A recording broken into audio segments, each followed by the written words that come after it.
اب آپ کسی مجلس میں موجود ہیں، اپنی دکان کارخانے میں موجود ہیں، اور آپ کے سامنے کوئی مسلمان غلط کام کر رہا ہے اور آپ اسے روک نہیں رہے، اسے بتا نہیں رہے، تو آپ عند اللہ مجرم ہیں کہ اللہ نے آپ کو علم دیا تھا، آپ کو پتا تھا کہ یہ کام غلط ہے، یہ جہنم تک پہنچانے والا عمل ہے، یہ اللہ کے باغیوں والا کام ہے۔ اگر آپ اسے منع نہیں کر رہے تو آپ نے اللہ کی بارگاہ میں جواب دینا ہے کہ اللہ نے جو علم دیا تھا آپ نے آگے امت تک کیوں نہیں پہنچایا۔ تو نبی کریم صلی اللہ علیہ وآلہ وسلم منافقین کی نشانی کیا بتا رہے ہیں کہ دو نمازوں میں سے آپ انہیں غائب پائیں گے۔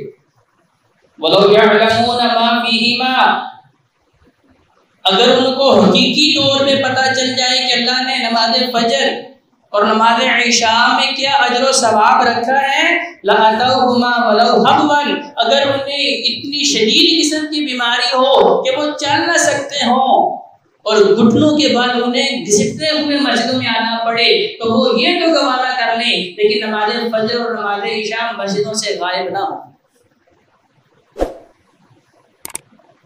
دیکھیں اللہ نے ہمیں تندرستی بھی دی ہے، اللہ نے ہمیں ہمت طاقت بھی دی ہے اور ہمیں وسائل بھی دیے ہیں۔ اگر ہماری رہائش مسجد سے دور ہے، ہمارے پاس سواریاں بھی موجود ہیں۔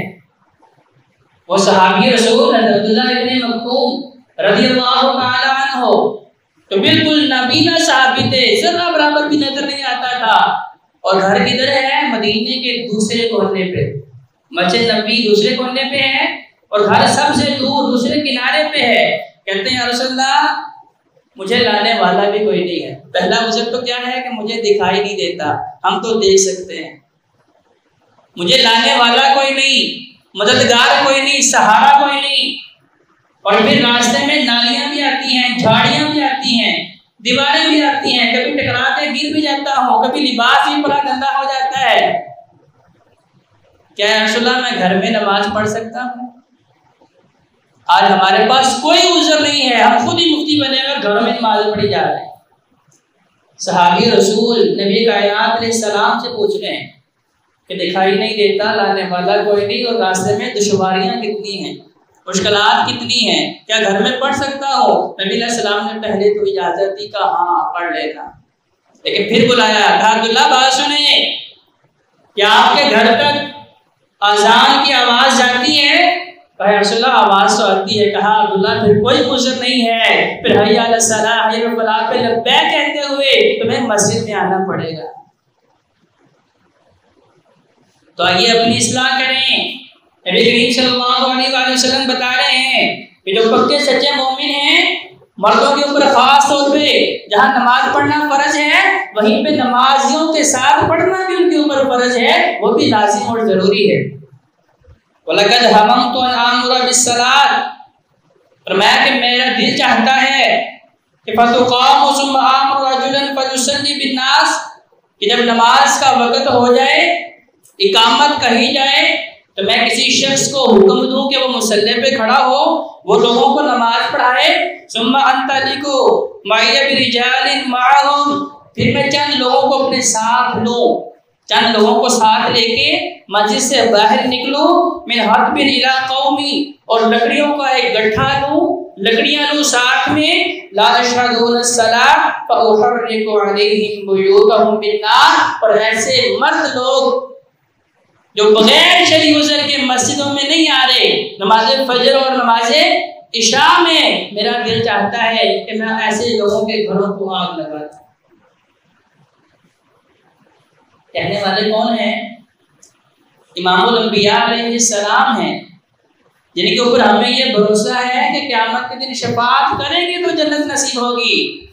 نبی کریم صلی اللہ علیہ وآلہ وسلم بارگاہ الہی میں ہماری سفارش کریں گے تو جہنم سے بچیں گے۔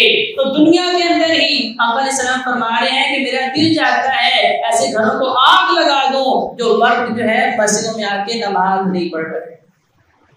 صحیح مسلم کی حدیث نمبر 651، ابتدا میں نبی کریم صلی اللہ علیہ وآلہ وسلم نے ایسے لوگوں کو کیا کہا یہ منافقین۔ اللہ کا منافقین نے اس صورت میں کیا بیان فرمایا؟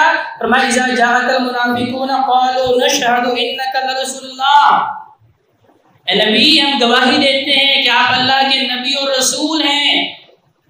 تو اللہ تبارک و تعالیٰ فرماتے ہیں واللہ یعلم انک لرسولہ، اللہ تو واقعی جانتا ہے کہ یہ ہمارے نبی اور رسول ہیں، کیونکہ انہیں مبعوث کرنے والا بھی تو اللہ ہے، انہیں منتخب کرنے والا بھی تو اللہ ہے، انہیں مصطفیٰ اور مجتبی بنانے والا بھی تو اللہ ہے۔ فرمایا واللہ یشہد ان المنافقین لکاذبون، اے نبی یہ بھی جان لیں کہ جہاں پہ ہم گواہی دے رہے ہیں، اللہ فرما رہے ہیں کہ ہم گواہی دے رہے ہیں کہ آپ ہمارے نبی اور رسول ہیں، وہیں پہ ہم یہ گواہی دے رہے ہیں کہ یہ منافقین اپنے اس دعوے کے اندر جھوٹے ہیں۔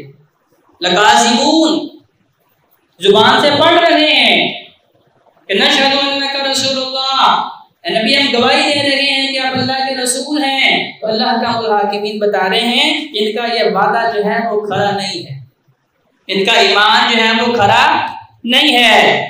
اگلی آیت میں اللہ تعالیٰ فرما رہے ہیں اتخذوا ایمانہم جنۃ فصدوا عن سبیل اللہ انہم ساء ما كانوا یعملون۔ پھر کیا ہے کہ پھر لوگوں کے سامنے اپنا ایمان ثابت کرنے کے لیے قسمیں اٹھاتے ہیں۔ نبی کریم صلی اللہ علیہ وآلہ وسلم نے ارشاد فرمایا ہے ایک بندے کے جھوٹے ہونے کے لیے یہی کافی ہے کہ ہر بات پہ قسم اٹھا رہا ہے۔ کسی شخص کے جھوٹے ہونے کے لیے اس کی یہ نشانی کافی ہے کہ اگلے بندے نے مطالبہ نہیں کیا کبھی قسم اٹھا کے اپنی بات کو ثابت کرو، ہر بات پہ قسم اٹھا کے لوگوں کو بتا رہا ہے کہ میں سچا ہوں۔ اس کا مطلب کیا ہے کہ اس کے دل کے اندر نفاق ہے، اس کی نیت کے اندر فتور ہے، اس کی بات سچی نہیں ہے۔ اب لوگوں کو یقین دلانے کے لیے بلا وجہ ہر بات پہ ہی قسمیں اٹھا کے اپنا جو ہے سچا پن ثابت کر رہا ہے۔ اسی لیے نبی کریم صلی اللہ علیہ وآلہ وسلم نے بلا وجہ قسمیں اٹھانے سے منع فرمایا، اور خاص طور پہ ایسا تاجر جو قسمیں اٹھا کے اپنا مال بیچ رہا ہے، اللہ کی قسم مجھے گھر میں اتنا پڑ رہا ہے، اللہ کی قسم میں نے اتنے کا خریدا ہے، بھئی یہ قسمیں اٹھانے کی کیا ضرورت ہے؟ آپ بتائیں جی میں نے اتنے کا بیچنا ہے، اس سے کم مجھے وعدہ نہیں کرتا، مجھے سمجھ نہیں آتی۔ قسمیں اٹھا کے اس کا مطلب کیا ہے کہ آپ اپنی جھوٹی بات کو ثابت کرنا چاہتے ہیں، جیسا کہ اللہ نے بتایا کہ منافقین اپنے نفاق کو چھپانے کے لیے اور اپنے جھوٹے پن کو چھپانے کے لیے کیا کر رہے ہیں؟ جھوٹی قسموں کا سہارا لے رہے ہیں۔ ذالک بانہم آمنوا ثم کفروا فطبع علی قلوبہم فہم لا یفقہون۔ فرمایا ان کا ایمان کی طرف آنا، پھر کفر کی طرف جانا، پھر ایمان کی طرف، پھر کفر کی طرف۔ فرمایا کہ دن کے آغاز میں یہ مومن ہوتے ہیں اور دن کی انتہا میں یہ کافر ہو جاتے ہیں۔ رات کے آغاز پہ یہ کافر ہوتے ہیں، دن کے آغاز پہ یہ مومن ہوتے ہیں۔ مطلب کیا ہے کہ جب ایمان والوں سے ان کی ملاقات ہوتی ہے قالوا آمنا، کہتے ہیں بھی ہم ایمان لے آئے ہیں، ہم تو تمہارے ساتھ ہیں، اور جب ان کی ملاقاتیں کافروں کے ساتھ ہوتی ہیں، یہودیوں کے ساتھ ہوتی ہیں، اللہ کے نبی کے مخالفین کے ساتھ ہوتی ہیں، تو قالوا معنا، تو کہتے ہیں ہم تو تمہارے ساتھ ہیں۔ تو اللہ کا الحاکمین نے اس پوری صورت کے اندر منافقین کا مکروہ چہرہ جو ہے وہ سب کے سامنے ظاہر کیا، سب کے سامنے عیان کر دیا، اور ان کے مکروہ فریب کو بھی نبی کریم صلی اللہ علیہ وآلہ وسلم کے سامنے رکھا۔ چوتھی آیت میں اللہ تعالیٰ کیا فرما رہے ہیں؟ فرمایا وَإِذَا قِيلَ لَهُمْ تَعَالَوْا يَسْتَغْفِرْ لَكُمْ رَسُولُ اللَّهِ لَوَّوْا رُءُوسَهُمْ وَرَأَيْتَهُمْ يَصُدُّونَ وَهُمْ مُسْتَكْبِرُونَ۔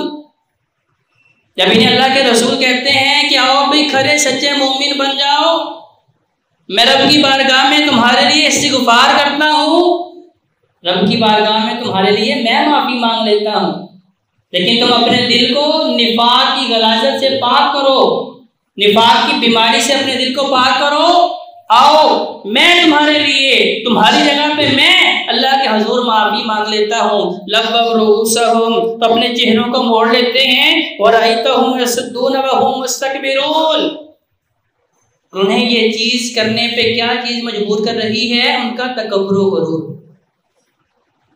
اللہ سے معافی کیوں نہیں مانگ رہے؟ ان کے اندر کا تکبر ہے، اندر کی انا ہے، کبھی میں کیوں معافی مانگوں؟